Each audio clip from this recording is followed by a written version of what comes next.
शिरतात ते प्रत्येक घराचा दरवाजा वाजवतात, मदतीसाठी आवाज देतात, विनंती करतात, पण कोणीही दार उघडत नाही.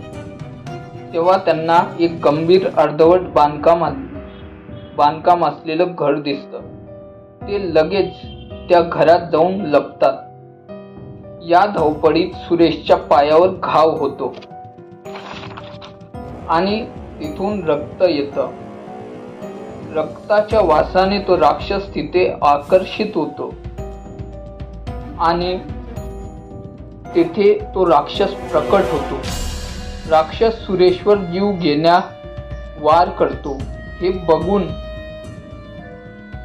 त्याचा मित्र लोकेश सुरेशला वाचवायचा प्रयत्न करतो.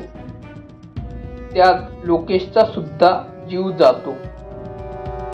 राक्षस शरद आणि तन्मयच्या जवळ जातो